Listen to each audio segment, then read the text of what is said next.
Joining me on the Closing Act Music and Entertainment program is Alexander J. Baxter. He's an established producer, writer, actor, and film director, plus the CEO and founder of Constellate Films. And joining me is Austin Trapp, also an established actor. He is a media director, producer at Constellate Films, and they're both here to talk about their roles and Dreadworks Haunted House, which is happening at the Cloverdale Fairgrounds next month. I'm excited. I was just saying earlier, I love to be spooked, but I'm scared. And here we are talking about it. Congratulations. I mean, on Samara Dreadworks Haunted House. Is that correct? Yeah. Samara Studios is kind of the new immersive event company, and we're launching Dreadworks Haunted House at the Cloverdale Oh Fairgrounds. my goodness. And I want to ask you, is this your first time working together, like on this project? I would think it's huge. Yeah. I think that in this capacity, at least, Austin's produced with me for the last several years. But a lot of my creative team over here comes from the haunted attraction industry, and when this thing was kind of getting going, it was kind of a no-brainer to bring Austin on board with his experience in tourism, the film industry, which is we're kind of focusing on more of a cinematic approach to how we do things over here. So we're bringing in a lot of really talented film people to this, which is really awesome. Yes, and I would gather it's a lot of people are involved in this, huge, wonderful, Halloween haunted house. I mean, everyone likes to be. It is so cool. Like Halloween, is it popular in Canada as it is over like the United States or globally? It's getting there. It's getting there. It's always one of those funny reference points where there's a handful of us haunters here in Canada, as we kind of go by, but in the States, I would say comparatively speaking, it would you'd call it 200 versus 7,000. The market is here, but the lifeblood of the industry is just starting. There's some great ones out here. Fright Nights at the Peony, Cuckoo Creek in Surrey, Man Farm's Scariest Corn Maze, and a few other, and Reapers in Chilliwack, and Deadmonton in Edmonton. There's a bunch of nice, juicy ones across Canada, but it definitely is a budding industry and one that's still very much growing as Halloween's kind of returning now as like our generation that when trick or treating is now kind of aging up. There's more of a want in an adult sense for it. Yes. How, adults want to be involved too, right? And it's cool. But I want to go back to, if I may, tell us about your roles. Mhm. Yeah, whoever wants to go first. Yeah, I can talk about what I do here with Dreadworks and Alexander is I'm the head of the media marketing. So securing interviews like people like yourself, and taking care of the social media, the day-to-day content, getting people excited about the overall operations and build of this event because it is such a massive build. Like we have tons of staff like working full time building these sets, people that have worked in the film industry, have worked in the haunted house sector. So just getting people kind of a behind the curtain look at what we're building, and then ultimately just kind of tailoring to people's, because Alexander and I have been talking a lot about Halloween. It was at one point just a week, a night thing, and then a week thing, and then a month thing. Yes. But it's really becoming almost like a 24/7 thing, especially obviously for people like ourselves. But there's this trend of summerween becoming a really big thing. So really playing into that. So we're just trying to get everyone excited about Halloween overall. Mhm. Yes. Alexander? What was the question again? Oh, your role. Oh, yeah, it's a little bit of everything. I kind of, from an art side of things, when I got into the industry, I had to do kind of everything, from the behind the scenes to the front of house, acting with the actors, designing the sets, building the sets. Now it's kind of evolved into more um, general management, operations, creative vision, building the narratives, writing the stories, communicating to departments what needs to get done. Um, and then the city side of things, the outreach side of things, maintaining good relationships with anyone in the public body, the private sector, and just kind of creative corporate is a good way to put it. Yes, no, it's wonderful. And there's always room for, haunted houses and, what you're doing, but how is it different from, I mean, I understand it's a interactive, immersive, and but tell us, our viewers and listeners, like, how is it, going to be different from other um, haunted house, like Fright Nights, if I may say? Yeah. So Fright Nights is a great example of a iconic Fraser Valley haunted house experience. It's the go-to event in everyone's Halloween roster. Um, I would say it's different in the sense of there are two types of haunts. There are the immersive scene-based haunts, and then there are the conga line haunts. Now, a conga line haunt is the one in which you are put through in a lineup of people, and eventually there's a congestion point. You see the group in front of you, you see the scares, and it kind of ruins the experience, only because the want for Halloween is so large, but yet the footprint can't sustain it. And so someone like Fright Nights, who sees 7,000 or whatever the number is a night in customers, they have to put through a certain number of customers through a haunted house. And because of that, you get this conga line where it's just like body after body, and you can't really see the light at the end of the tunnel, so to speak. Whereas Dreadworks is based on a more immersive theater model, meaning that you and your group enter the haunted house alone, meaning that it is only you and your group and the actors at any given point in time in a 1 minute 30 plus scene that goes so on and so forth. So you never interact with another customer once you're in the event. And scarily, meaning that our whole shtick is, can you survive 40 minutes in the Dreadworks Haunted House? Because it's going to be one of the longest haunted houses, I think at least the longest in Canada. Wow, 40 minutes. I mean, can you adjust your scariness, if that makes sense? Like, if I'm into it, can I? I want to be scared, but I don't want to be that scared. Well, and because it's a full contact haunted experience, meaning like if you opt in to where we have 3 scare bands, one is they're all LED, so very high visibility for our actors. You either have green, orange, /yellow, or red. Green means go. Green means you opt for the scariest experience. It means the guests can separate you. They can move you down a hallway. They can interact with you in ways in which you probably have never had interacted in a haunted house before. Yellow means you want to be scared, but you don't want to be touched. And then red means I just am here for the experience, and you just don't really get the intense scare. So if anyone's like, say, amused, interested, or wanting just to experience the atmosphere, the actors know that a red means that they are not to be engaged with, which means they can just enjoy the experience as the rest of the group is having it without ever feeling that they have to participate in any way. Wow, I mean, that's wonderful. So you can just kind of relax, if you will, if you don't want to be too scared and have your to some extent, yes. Yes. Won't be So like there, laying down in a reclining chair, but it'll be, a light boost in adrenaline. I mean, it's and then there's actors, right, who who are going to be doing it, right? And will they be dressed up in certain costumes, or how does that work? Like, and also the dimensions, like how high are they? Like, Yeah, it's kind of nuts actually. So we don't buy really much. We've custom built everything in the haunted house. So our Leo award-winning costume designer Sheila Ford is designing every single costume from a very cinematic 3D perspective, like as much depth, smell, texture that we can get in the costumes we're going for. Our ceilings get up to about 11 feet tall. So we have some very, very tall cave sets. Nightmare Tartarus is one of them, which is this black labyrinth in pitch black where you have to navigate through it. So yeah, we're very much about breaking the perceived notion. Like some of our costumes are bodysuits that are on the XXXL, or they're wearing stilts that get them up to 8 feet, 9 feet, 10 feet tall. So we're all about playing with form and breaking the convention of what you expect when you go into a haunted house. yes. The word smell, it intrigues me.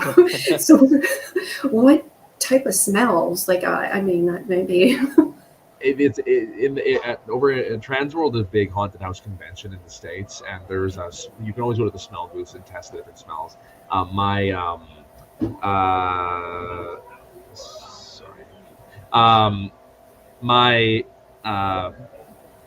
one of my art people brought up this smell that was chocolate chip cookies, but it was actually human feces. And they said, "Smell this." I'm like, "Oh, sure." And then you want to pass out. So we're very intentional with the smells that we put into things in that sense. So yeah, we incorporated in all of our scenes so that when you enter a scene, when you enter a set, you get that atmospheric kind of ambiance and smell. If you're on an old boat, you smell old boat things. You smell the water, you smell the leather on the harnesses or the ropes, whatever it is. We're all about bringing that world to life as much as we can. Yeah, I mean, it's just so, I mean, what a wonderful, I mean, I can't wait, you know, I mean, I don't know about the orange, but perhaps the red, I'll do, you can test right.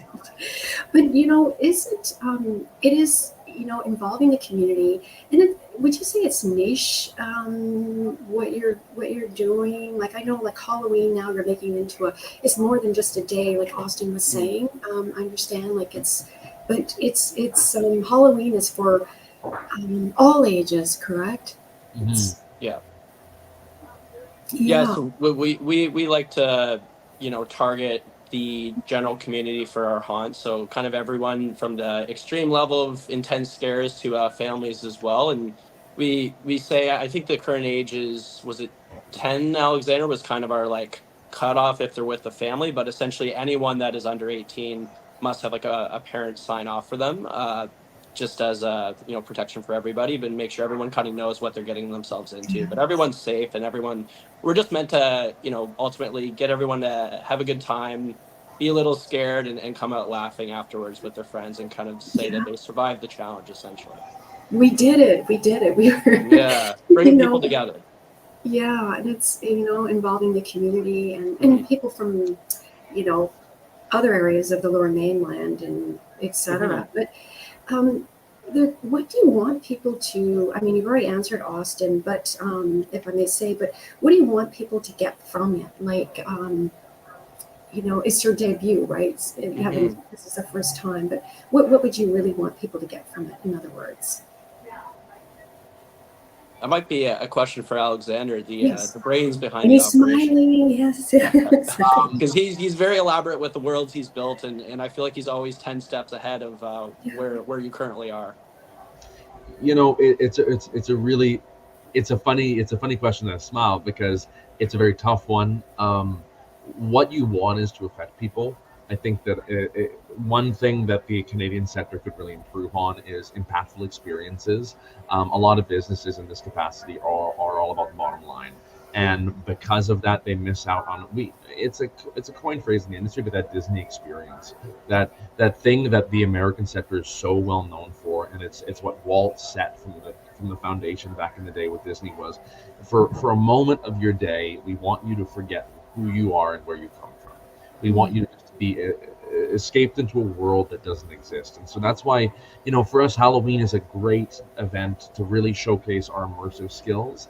But it's just the cornerstone. So what we want is we want people to get hungry for this. We want people to get hungry and excited towards what we can actually bring to Canada. What's the possibility that Samnara can do with other seasonal events and other immersive events leading up to hopefully an amusement park one day. And it's a long game, but yeah, we want people to feel like they can trust us to deliver an immersive experience that they feel full of when they leave at the end of the night. It's wonderful. And may I ask, is there a favorite part that you like, or can you say share, or all of it is? I like so Steamboat Willie became open source this year because of just it's so old that the copyright doesn't really extend to the original characters anymore, and so we were very excited to introduce a black and white sepia narrative that changes every guest into like everything you're wearing, your skin, your hair, your clothes will all be black and white, and we're doing a lighting design challenge that will transport you into a black and white vintage cartoon, and it's Steamboat Willie meets The Shining. So it's kind of like Terror on the Mississippi. So that one's like, I would say, the biggest challenge for me and the team, but that one has kind of been a very fulfilling experience to experiment with. So I'd say Steamboat Willie Terror on the Mississippi is going to be very exciting. I think that's the one I'm most excited for as well, being obviously a film fan and just always looking for something new and different. There's killer clowns and have been done a million times, but let's challenge ourselves. Let's do something different and kind of find a whole new spooky horror narrative. And yeah, I'm really looking forward to see like we've seen all the set pieces coming and getting built, but just seeing it all come together, I'm really excited for. And then coupled with the lighting effects and the smells and everything like that we're going to put together. Yeah, and it's such a process. I was saying earlier, such a huge, undertaking. And where are you at right now? Because it's coming next month, right? Yeah, the 27th is our public night, and we have a media night with the industry on the 21st. But yeah, the 27th is our opening night. Okay. Yeah, a month from today. Yeah, you're doing it. But if people want more information, where can they go? Sorry, what was that? Oh, if people want more information, where can they go? Like to buy tickets or to, Yeah. et cetera? Yeah, so dreadworks.ca is our website where we're selling tickets. We're doing ticket sales through Tixer.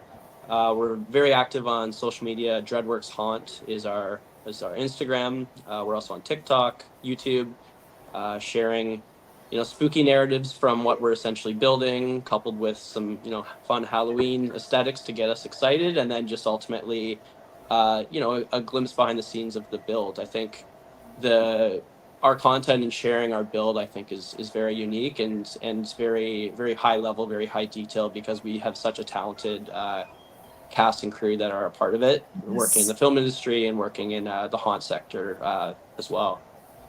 Yes, and it takes a team. And congratulations. And I just want to leave you with, is there anything else you'd like to add that I didn't ask? I guess just in closing, this is a very, very exciting community. Like Halloween is a growing industry. Seasonal events are a growing industry. I think that one thing we're seeing a lot of is people are wanting more in-person experiences. Movies are great. The movie industry is fantastic, but we're finding that people are wanting to get out and build memories together and not just sit in a dark room.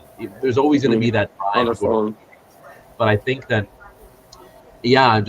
we're very excited to debut this event, because it's what we feel is the biggest thing that this Fraser Valley has been lacking, is a company dedicated towards building experiences for the artistic and general community. And we're very excited to give that to people this year. Mm-hmm. And Austin, is there anything else you'd like to add? I think that covered it for me. We're really excited. We've been working really hard, and we're going to be open September 27th to November 3rd, Wednesdays through Sundays, starting at 7 p.m., going till approximately 11 p.m. And it's going to be a big event. We'll have 50 actors approximately roaming the grounds. So I think it's just gonna be really cool for people to, come together, experience something new, put away their phones for a minute, and feel like they're in a completely different world. So yeah, we can't wait. Yeah, and it's about creating memories, right? As you were saying, Alexander, about, going to events and experiencing it, but that's just like creating memories. And now I got spooked, I'm excited, and now I'm excited, I can't wait. So congratulations, and I'm looking forward to it. And thank you so much for being on a guest today on the show. I'd love for you both to come back and for part 2. So yeah, when we survive Halloween. Yes, we will. 100%. We will. Whether it's an orange, green, or red, right? I think we'll see. I'll be wearing red by the end of the season, probably. Thanks so much, Christine. We really appreciate it. Thank you. Yeah, thank you. All right, have a good one. You too. Take care.